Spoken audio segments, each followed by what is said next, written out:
waves are long electromagnetic waves, and light and X-rays are short electromagnetic waves. Both are located on the electromagnetic spectrum. Electromagnetic waves already have many popular uses thanks to our ability to produce and control them. But while our current technology can create optical waves or radio waves easily, we lack the means to produce a very useful type of electromagnetic waves located right here between the radio and optical regimes. These are called terahertz waves. At the Laboratory for Nanoscale Electro-Optics, we are experts in the interaction between light and nanomaterials. Excuse me. In an important project funded by the European Research Council, we have engineered a family of sophisticated nanostructured metamaterials that are a mere few tens of nanometers thick but are able to generate controlled terahertz waves. To activate the metamaterials, we shine ultra-short pulses of infrared light at them, and the waves that come out are the elusive terahertz waves. Importantly, the emerging waves also carry a certain functionality encoded in the metamaterial.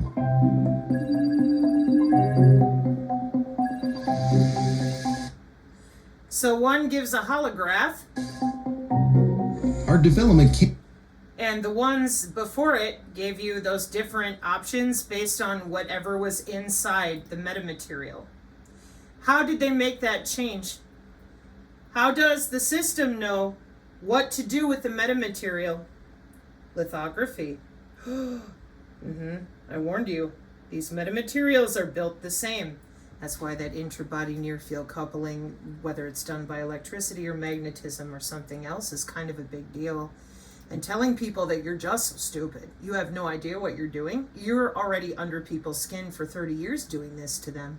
Red light at them, and the waves that come out are the elusive terahertz waves. Importantly, the emerging waves also carry a certain functionality encoded in the metamaterial. Sure do. And how is that functionality encoded? Lithography. The same exact way that over here, before we went into, here, let me turn the sound off, where as you can see, they're taking the information and encoding it, and then when they hit it with a certain type of light, it transfers the pattern in between the wafers. But remember, you're in the world of nanometers and nanochemical reactions, blah, blah, blah. They're controlling all of that so that it, and tune the lithography system so that they can get out of it what they want. Now we're over here with a short clip about what is computational lithography. So I'm backing it up. Here we go. Light through some mask, which we just put a glass plate with chrome that we then illuminate onto our silicon wafer. Now this mask should look a lot like what we image onto the silicon. So we have patterns that we want to image here. I'll let you in on a little secret. This pattern doesn't look anything like what will actually show up on the silicon wafer. Now, what happens during this illumination is we basically activate a photosensitive resist, and then that sparks a set of reaction diffusion type of equations. All these equations are very nonlinear. So this doesn't really scale. What ultimately will show up on this pattern are things that you may not even have expected. You've got some pullback on your lines, maybe you even have some of these patterns that don't exist. Now, when the devices were bigger, 10, 20, 30 years ago, this didn't matter so much. But now as the devices get smaller and smaller, if these shapes start to deform too much, the device won't work. Now, there's a field called computational lithography, which looks at the models that predict the mask to what you ultimately get on the silicon. Now, these models are made up of aerial image type models, what happens with the light, what happens with the light onto the resist, what the chemistry does, what the reaction diffusion type equations do. These models are very complex, but we want to use these models to design a mask. 10, 20 years ago, they could do this by hand. They could go and put in these assist features onto the mask. And what that would do then is cause my pattern to start to pull out, to finally get to the shape of what I want. Now, this was an iterative process, and it was learned type of processing. People would try something and see what worked. Now, as these models get better and better, we can use them as part of an optimization problem and say, I want my pattern on the wafer to be exactly this. What should the mask be?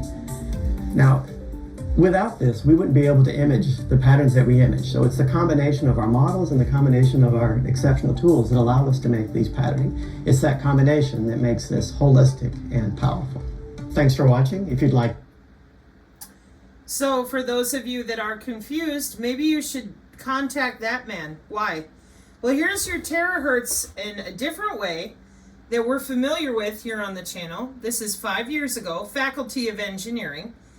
And here's inside the body with metamaterials at the nanoscale. By the European Research Council, we have engineered a family of sophisticated nanostructured metamaterials that are a mere few tens of nanometers thick, but are able to generate controlled terahertz waves. To activate the metamaterials, we shine ultra-short pulses of infrared light at them, and the waves that come out are the elusive terahertz waves. Importantly, the emerging waves also carry a certain functionality encoded in the metamaterial.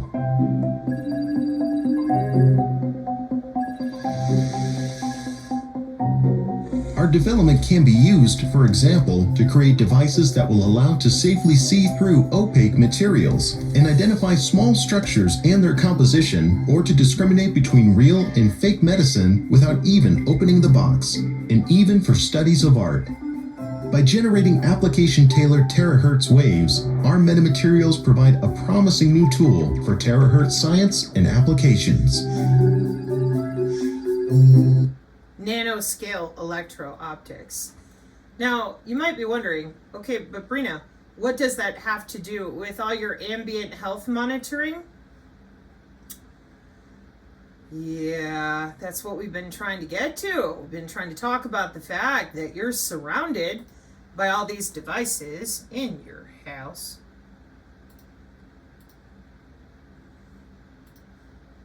That are using the ambient backscatter and all this math to affect you in your own house. That's that human activity recognition radar. But it's using the surfaces around you. Oh, where are you now? Here we are. Sort of. 3D printed conformal metalens with multi-beam shaping functionalities for millimeter wave sensing applications. My goodness, that's a mouthful. Canada. And what are we doing with it? Dual beam feature. MATLAB. Numerous millimeter wave applications. Oh, yeah. Again, how?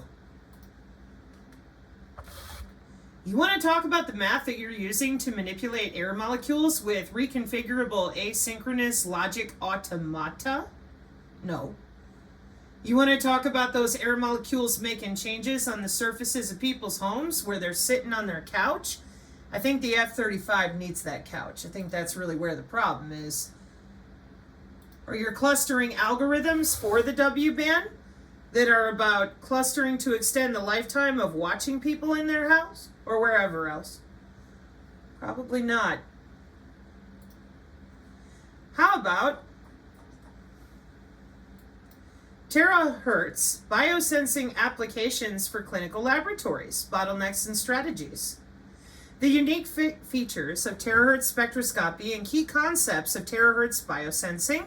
The bottlenecks of terahertz applications in clinical laboratories are systematically reviewed from the perspective of clinicians, and the recent terahertz biosensing strategies and terahertz applications for clinical laboratories and remaining hurdles. Rapid and sensitive detection of various cells and biomolecules in a non-destructive manner is of great importance for clinical laboratories. Terahertz spectrometric approaches are exceptionally suitable for biomedical biosensing due to their non-destructive nature and molecular fingerprinting capability. Did you tell anybody about all these in vivo networks, in vivo platforms since the 90s? No. But did you go ahead and continue advancing your terahertz biosensors toward photon molecule interplay? Yeah. The fundamentals of terahertz waves and the current technologies used in biomolecular sensing, molecular communication, since 2014. The distinctive features of terahertz biomolecular sensing are discussed based on their unique characteristics. And the latest advancements in terahertz biomolecular sensing using metamaterials are described in detail. The opportunities and remaining challenges for next-gen terahertz sensing applications are outlined.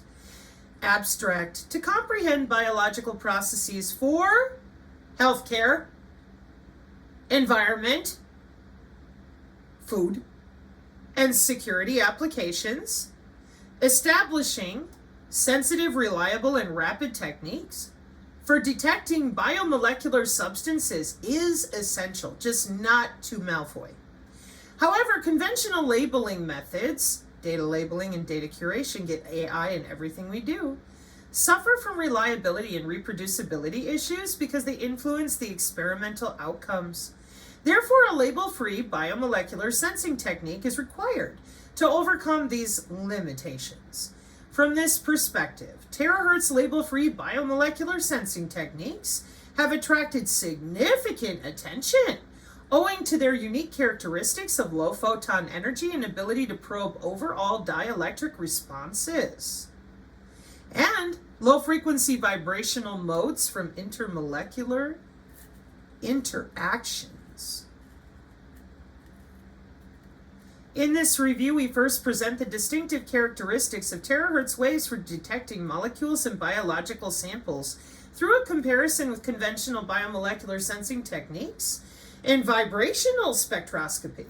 Then the challenges and opportunities in the latest technologies of metasurface-based terahertz biomolecular detection are introduced, spanning from conventional strategies for enhanced terahertz absorption cross-sections to emerging frontiers exploring terahertz chirality and strongly coupled polaritons. Now, this is where the red phone lady in her documentation comes in. She's been talking about this left-handedness, chirality, the way that you people are using this molecular communication for your life extension. Yeah, red phone lady is years ahead of everybody on that. It's where a bunch of us were learning. We're like, whoa, that's molecular communication. How does it work? And then the other big bunch of liars and freak out frauds. Oh my God, there's nano under our skin. Okay, that said sustainability. Here, let me blow this open for you. This is a journal, MDPI again, for sustainability. The role of 6G technologies in advancing the smart cities that all your governors and your Soros people got paid to build and implement in your local town, right? You don't know anything about it, and your frauds, your grifters, your narrative drivers, they spent 5 years telling you it's not real, it's not here, it's theoretical, we don't know. While the rest of us who can read tried everything we knew how to be like, you better start talking about this in some city council area now. No, the government's decided they're augmenting people. They're doing this. And you, whoever you are, you're the new 6G walking around because your body makes a great antenna. Did you forget about that too? Watch this. It's not real. It's not here. I don't know what you're talking about. Does the human body make a great antenna? Signal. How about that? Yes. The human body can act as an antenna and can be used to power devices and improve signal strength. Wow. The human body can act as an antenna for 6G devices, collecting enough electromagnetic energy to power. The body powers your Internet of Things devices. The human body can also be used as a range extender, with each person acting as an antenna. Damn. Yeah, that's right. And that's exactly what I've been trying to point out with the W-band relay data. Powering devices, sensing and classification. The human body can be used to sense and classify whole body gestures, biosignal taxonomy paper. And location. Did you get that? Yeah. Human activity recognition. Cooperative or uncooperative. However, the human body can also interfere with devices in several ways, reflecting and scattering radio frequency signals, disturbing the antenna. The human body's proximity can change the antenna's resonant frequency and reduce its efficiency. This effect is particularly strong in small devices like earplugs and smartwatches. And using multiple antennas and techniques like MIMO to correct that. Secondly, a human body can reflect and scatter the radio frequency signals, causing multipath effects. This can lead to phase cancellation and fading signals, people. In a weaker and less reliable signal, the proximity of the human body can disturb the antenna, changing resonant frequency. Physics stack exchange. April 2021, the effect of the human body is to provide movable charges for the electromagnetic waves. Oh, really? Well, that's interesting because that's 3 years ago while you frauds and liars are out there screaming that nobody's tethered to the cloud. But over here amongst yourselves, you're talking about the scatterers. See, the effect of the human body is to provide movable charges, your electrical and magnetic, for the electromagnetic waves. Those are called scatterers. Bingo card. Yeah, following you through your house. Oh, it's not for humans. Yeah, it is. Through your own house. Yep. Human activity recognition through walls, not a problem. Oh, maybe that's why they took so long to bitch and complain when I said, I don't understand why you're harassing us. It says behavior of human body segments in the presence of low frequency push you around electromagnetic fields. Yeah, but Sabrina, it's for biological security. Well, then why aren't you telling them that? Why am I still stuck here having to explain very basic things to people? Oh, human antenna, using the body as an antenna for real-time what?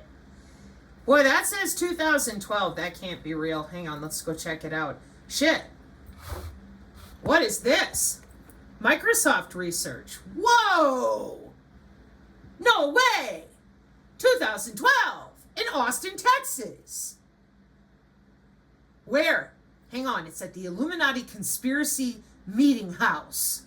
No, it's the Masons. No, it's the electrical engineers of computer science and engineering at the University of Washington. Okay. This is why so many people are really burnt out with you bunch of frauds. Have I made that point enough? Computer vision and inertial measurement, 12 years ago, have made it possible for people to interact with computers using whole body gestures. You mean you've never heard of Wii Arm from playing tennis with your Wii before? Way back when? This is 12 years old. And how are you doing that? Air molecules and measurements, infrared on the front of the little Wii. Oh! Although there has been rapid growth in the uses and application of these systems, their ubiquitous health monitoring, has been limited by the high cost of heavily instrumenting either the environment or the user. In this paper, we use the human body as an antenna for sensing whole body gestures. Oh.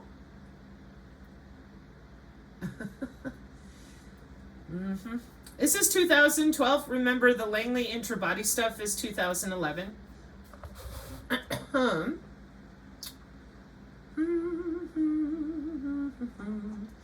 Human antenna is there too. So let's do another one.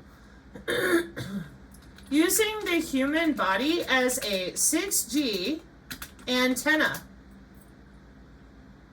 The concept of using the human body as a 6G antenna refers to research where scientists propose leveraging the human body to capture and transmit electromagnetic signals from 6G networks, particularly through, what's that say? Visible light communication, essentially acting as a passive antenna to power small wearable devices like your sensors, harvesting waste energy, EHW band, energy harvesting W band, from the light sources around them. When exposed to visible light communication signals, rapid flashes of light, the human body can absorb a small amount of radio frequency energy emitted from the light source, which can then be harnessed using wearables. Energy harvesting, improved signal reception, concerns. We don't have any because we've been doing this since the 90s. We've just been upgrading along the way. And so the future of 6G communications, according to Popular Mechanics magazine. The normies, they don't know. Yeah, they do.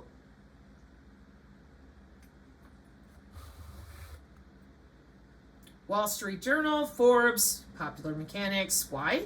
Because your body is pretty great at harvesting wasted energy. See? published January 26, 2023, the future of 6G telecommunications could come from visible light communication. Researchers at the University of Masons, no, I'm sorry, it says Massachusetts Amherst, not Masons, believe using humans as part of the antenna system offers the most efficient way to harvest waste energy. In the process, humans could wear coiled copper. You could. You couldn't do this? You couldn't look up words in context? Still going. The human body as a 6G antenna. The idea of using the human body as the antenna came after testing several other materials like plastic, wood, steel, cardboard. Wow. In other words, the human body can act like a receiving antenna, which indirectly affects the human body communication channel.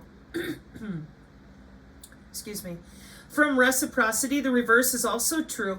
The human body can also act as transmitting antenna due to the human body communication, induce current inside the body.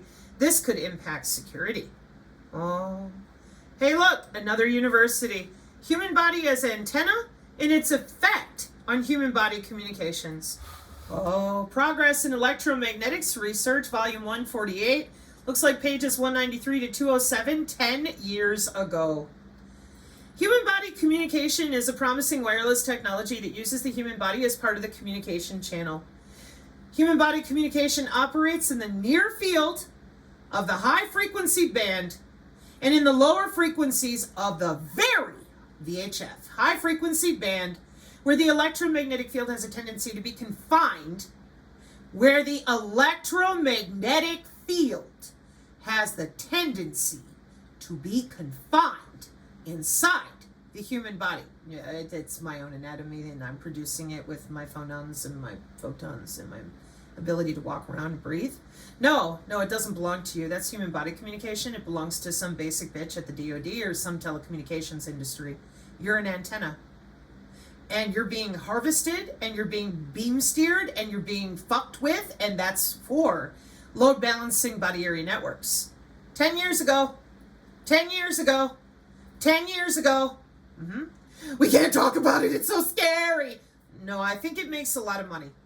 A lot of money. Yep. Especially given it's all for your health. Oh my God. Parkinson's. I'd like to check your work. You've had 30 years to fuck with this, and I look around and see a lot of sick people, you know. I don't think you're doing with this technology what you claim at all, nor have you ever been. You're using human augmentation, life extension technology, and you are jumping in and out of each other's bodies. See other videos. You're driving drones with your mind, and yet you want us all to sit here and play stupid. We're still here. Are you tethered to the cloud? No, not me. Okay, you can't keep doing this. I'm sorry. You're going to have to learn that they stole your anatomy and they're keeping it for themselves. What do we do? I tried to tell you, if we can't get this out in the open, it's only a matter of time before you interact with somebody that has a brain-computer interface, electroceuticals, bioelectronics, who knows? Then you'll become a targeted individual like everybody else. And then you'll need to give all your money to some rando attorney who's going to promise you to sue missile defense out of the sky. And after a couple years of draining your bank account and they get thrown out of court, then they'll say, gosh, I'm so sorry. You don't work for the State Department? Oh, then you can watch them laugh at you in Congress for anomalous health incidents and all that kind of stuff too. Isn't that great? But if we all start talking about it for what it is, this is human anatomy tethered to the cloud in some secret system that no one's allowed to have access to in regards to the police, your doctor, etc. And there's no excuse for this. There's national security. Okay, well, that's not appropriate. You're under my skin in my own home. And you're building databases of it for 50 years. Let's do 30, whatever. Personal area networks. And you keep telling people they're decentralized. They are not. It's a SCADA system built on biology. How do we know for sure? Just read. It says human body as antenna. I told you. Your body is the network. Your body is the node on the network. DARPA's growing the cells inside of you against other people in your own community. That's how epigenetics works with molecular communication. So lying about this for as long as you have been, you've been building databases and then you told people they're going to send a random frequency and electrocute you. Are they? In between Jasara Nisara and drilling the dumbs and all the other lies that you told, I think you're doing regenerative medicine and you're using what you have been for 30 years, which is other people's clean cell structure to replace your own, while you're augmenting to a synthoid. That's what I think. But hey, what would I know? Electromagnetic interference poses a serious reliability issue in human body communication. Consequently, it has been given increasing attention in regard to adapting techniques to curtail its degrading effect. Nevertheless, there is a gap in knowledge on the mechanism of human body communication interference that is prompted when the human body is exposed to electromagnetic fields, as well as the effect of the human body as an antenna on human body communication. This paper, 10 years ago, narrows the gap by introducing the mechanisms of human body communication interference caused by electromagnetic field exposure of human body. We derived analytical expressions for induced total axial current in the body and associated fields in the vicinity of the body when an imperfectly conducting cylindrical antenna model of the human body is illuminated by a vertically polarized plane wave within the 1 to 200 megahertz frequency range. Also, fields in the vicinity of the human body model from an on-body human body communication transmitter are calculated. Furthermore, conducted electromagnetic interference on externally embedded human body communication receivers is also addressed. The results show that the maximum human body communication gain near 50 megahertz is due to whole body resonance, and the maximum at 80 megahertz that the maximum human body communication, and the maximum at 80 megahertz is due to the resonance of the arm. Similarly, the results also suggest that the magnitude of induced axial current in the body due to electromagnetic field exposure of human body is higher near 50 megahertz. What do we do? What do we do? I'm still reading, excuse me. Can you have your little freak out session somewhere in the back? Responsible adults are trying to get through the introduction here, just the first paragraph, because it is from 10 years ago. And it says, there's a corresponding author here from the College of Engineering and Science, Victoria University in Melbourne, Australia. Thanks. Human body communication, intra-body communication, body channel communication. Did I not mention these are in vivo platforms because we have multiple different ways to get it in you, or to get in you ourselves and look around? Is an emerging wireless communication technique that uses the human body as a transmission medium to connect wearable biomedical sensor nodes and electronic devices in a wireless body area network. 10 years ago, the human body acts as a waveguide in the frequency range of hundreds of kilohertz to dozens of megahertz, which is considered suitable for human body communication operation. 10 years ago. More specifically, IEEE 802.15.6 defines 21 megahertz as a center frequency for human body communication, and human body communication uses near field coupling that leads to low radiation to free space. As a result, it promises a secured low data rate communication. That's what it says on the 802.15.4 working groups, the MER. 10 years ago. Due to the low propagation loss, it also promises higher communication performance compared to other body area communication techniques, such as ultra-wideband. 10 years ago. In the literature, two approaches of human body communication are widely discussed. In the first approach, the transmitter uses two electrodes attached to the body to differentially couple modulated current into the body, resulting in a gradient of electrical potential around it. The receiver detects the signal from the potential difference between another pair of electrodes attached to the body. This type of approach is commonly called galvanic coupling human body communication. In the second approach, the transmitter couples electric current into the body using a single on-body electrode, and the receiver also detects the signal using a single on-body electrode. A return path is established through the vicinity of the human body with near field coupling of the transmitter and receiver circuit ground planes. This type of approach is usually referred to as capacitive or near field coupling human body communication. What field are you near? Well, it's a theory. 10 years ago.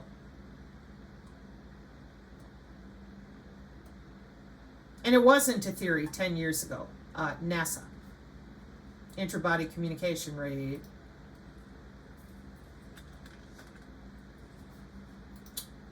Yeah. Langley, 2011, 3 years before that article. Secure Intra-Body Wireless Communication System Project to investigate, design, and implement future wireless networks of implantable sensors in the body. NASA Technical Report Surfer, ntrs.nasa.gov, citations, /citations, 201100121118. You getting it yet? They just laugh at you. They think it's hilarious that you don't know what a Mac ID is and that you have no idea they're rooting around in your veins and arteries for this long. That it's industry. All the young nerds know about this stuff. They played with the Wii. They understand. And the rest of you just get to lie, grift, and bullshit to the horror of everybody else, young and old. Why aren't we talking about this? You got everybody tethered to the cloud? What the fuck is going on? No, shut up. It's one node has the capability of communicating outside the body to send data or alarm to a relevant authority, e.g., a remote physician. That's fucking amazing. It says 2011 Langley Research Center and NASA, but every single physician we've asked plays stupid. How's that possible? With this many papers and however long you've been watching this particular set of videos from me, I have tons of them, always saying the same thing. Specific absorption rate, yeah. Or synthetic aperture radar through your eyeballs, yeah. It's only for tanks and planes. It says a cylindrical model of the human body. It's theoretical! Not according to NASA. Why are you hiding this? It's anatomy, bioelectromagnetics, and algorithms that you get to log into as a physician. See? There you are. And we know, because, medical body area networks and all the rest. So make it make sense. It's only for tanks and planes. It says human body segments.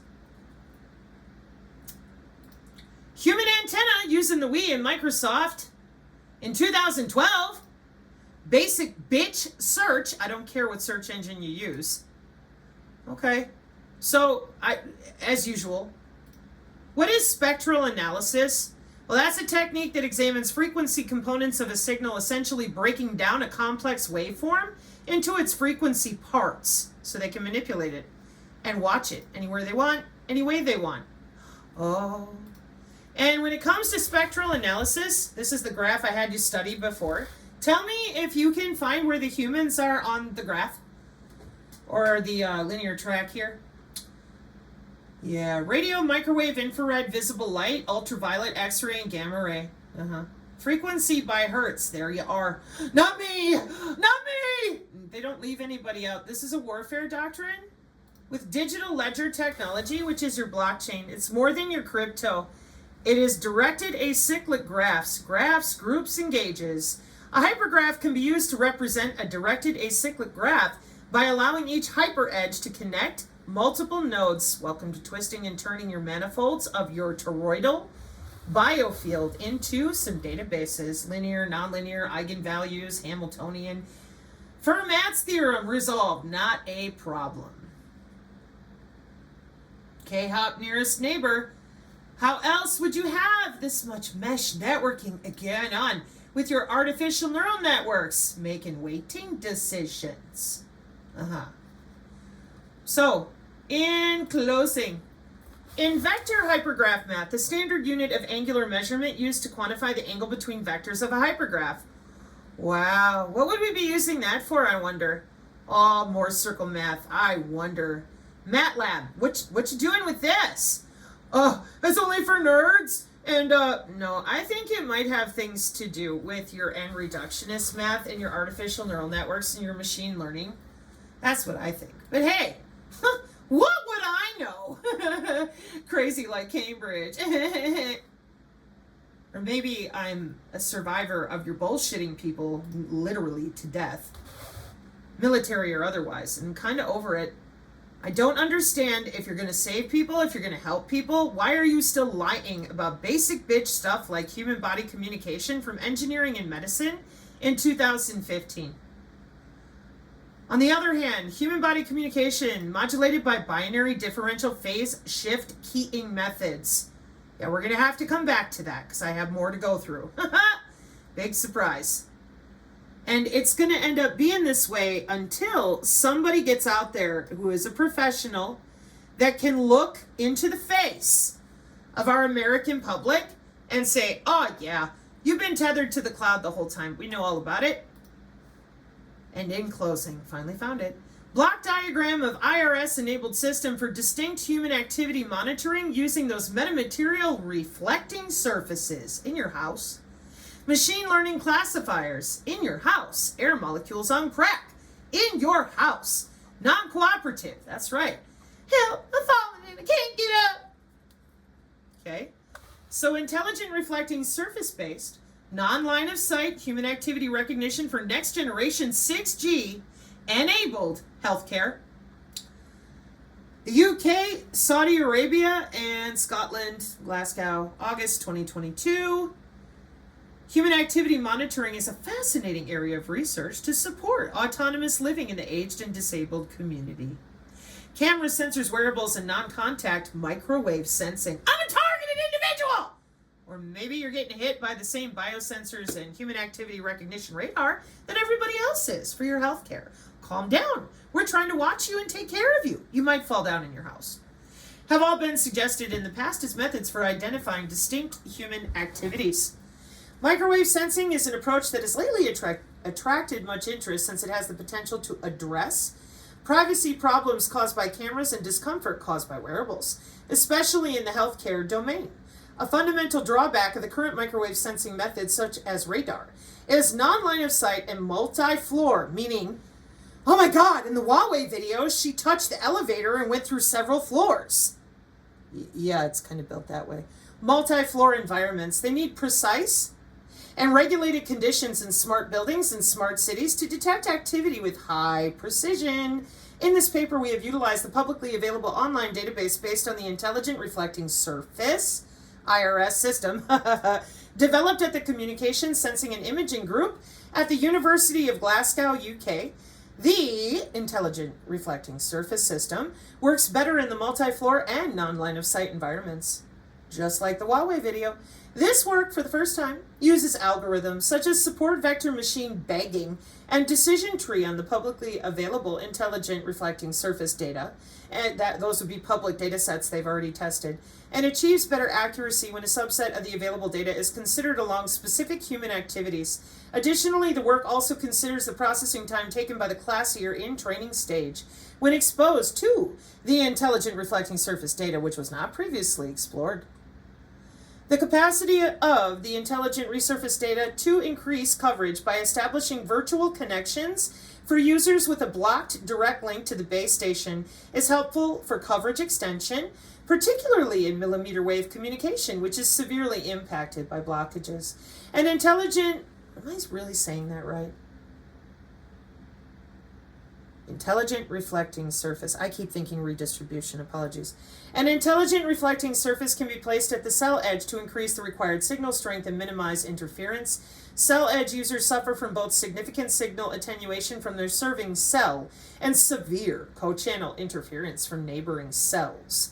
The wireless environment can efficiently manage the direction of user channel vectors by using an intelligent, see, I keep thinking redirect, reflective system. Second time, brain, come on. Reflecting surface, not a system. Intelligent reflecting surface.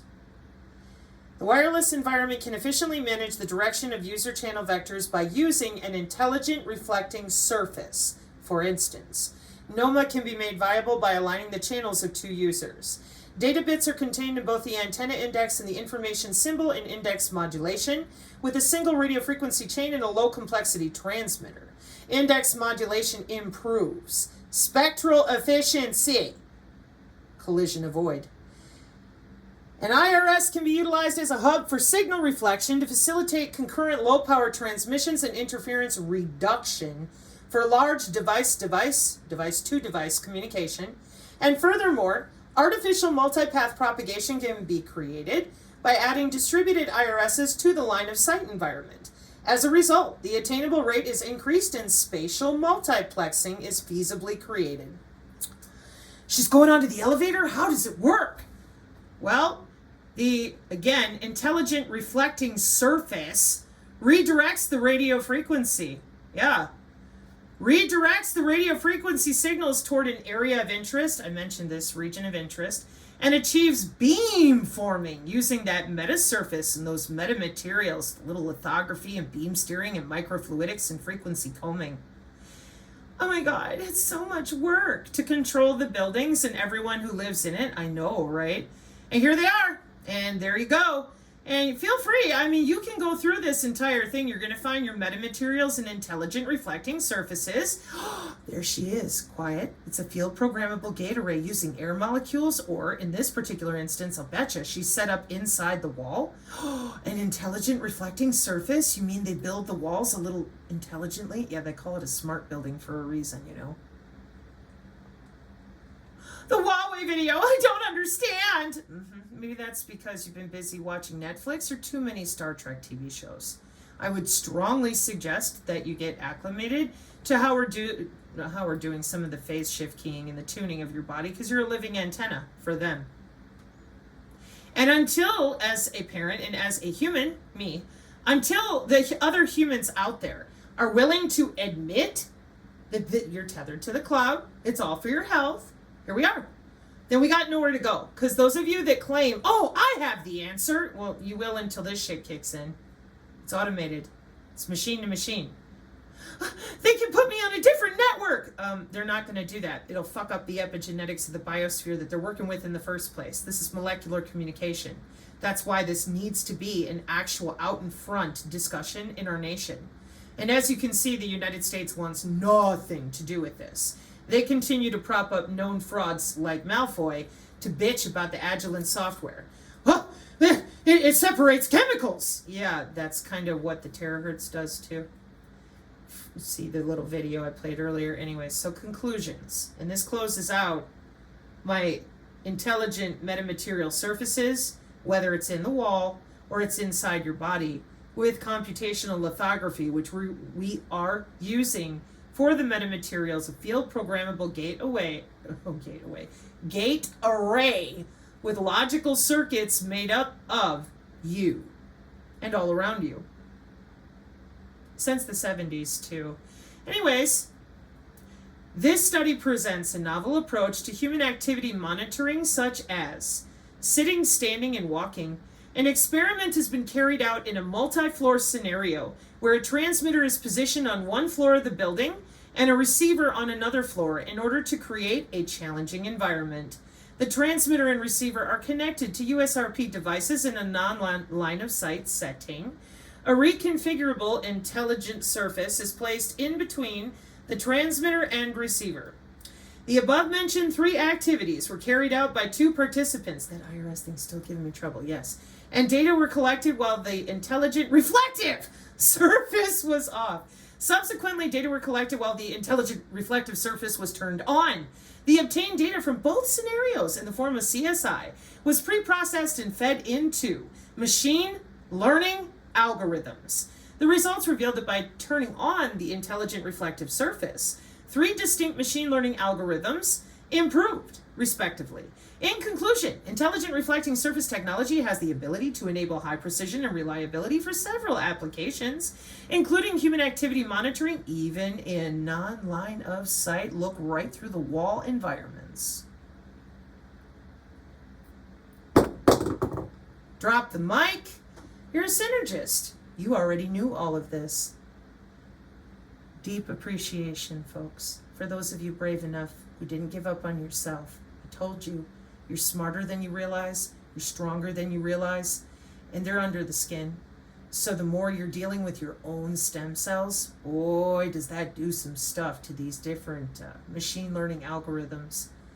And you want to protect your DNA, not walk around like an idiot with your head jammed in the sand or up your own ass, because you're just so much smarter and better than everybody else due to the color of your coat. Well, there's a book series called Wheel of Time that captured the love of my voraciously reading husband. And there's a character in the Wheel of Time, and he has a coat of many colors, not just one. May your compassion, your empathy, your curiosity, your wisdom, and your creativity. Provide you the platform to embrace the inner knowing you've always had. The body is electrical and magnetic. Bioelectricity and neurons combine, depending on our metabolism and our environment, epigenetics, for things like telepathy, empathy, precognition, etc. It's not magical. It's anatomical, which is exactly why we've been stuck in the position we're currently in.